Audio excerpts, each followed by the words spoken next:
So it's more of a personal question. From a career perspective, your master in education psychology, was it complementing you with your RE course, or was it setback, or how was that transition? Or was it a step up? Yes. Because when I was in uni, I see a lot of Islamic kids going through this psychology courses these days, and they want to be in medical science. So what would you get your advice on that? So look, modern day psychology and Western psychology doesn't really have any space for religion in it. Let alone Islam. Doesn't have any space for religion. I had already finished my alim course before I went to study psychology. So if they were saying things that were not to do with religion or not even engaging it, and saying, you know, the human has his own psyche, the human thinks himself is independent from anything outside, all these things are there, but I'm not going to look at it like that. I've got my faith. So any student that's going towards psychology or philosophy or any of these sciences needs to be careful.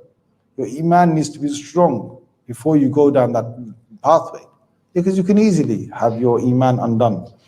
You can easily go for a degree and then you start to question about your faith, because that's what they'll do. The philosophy of the Western civilization and psychology has departments where they make you question your own beliefs.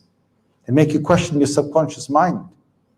And we know there are limitations to your questioning. Now, we wouldn't put those questions, like Allah's Messenger sallallahu alaihi wasallam told us that one of the ways shaitan will work is that he will carry on saying, you know, who's the creator of this, who created this, and eventually a person then, you know, shaitan takes a person to the question of فَمَنْ خَلَقَ اللَّهِ, so who created Allah, right? So it's a shaitan trap. It's a trap of the shaitan that will take you down that pathway. Now, if you're not ready for it, and you're going for a studies that is going to make you question like that, you have to be careful. So either your faith is very strong, or you have Muslim teachers or Muslim individuals around you where you can find your grounding in the religion with the questions that come to your mind. You can ask imams and Muslims around you and they will reassure you of your faith. Then alhamdulillah. Otherwise, you need to be slightly careful of going into this thing, into this whole science.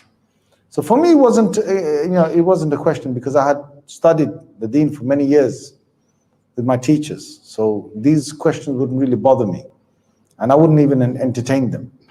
But for somebody else, it might be the thing, right? It might be the question. So there are youngsters who are looking for good jobs and so on in these departments, which is fine.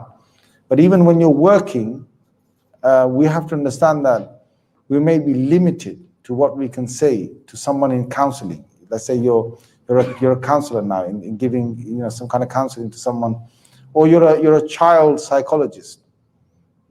In their field, you can't use God, and you can't use Allah, and you can't use faith to try and talk to. But if you've got the right, you know, iman, you can sort of say the same things without mentioning those, you know, without mentioning Allah and without mentioning God. You can do that, but it still takes you still need your knowledge in Islam to be very, very strong, so that you know how to direct yourself.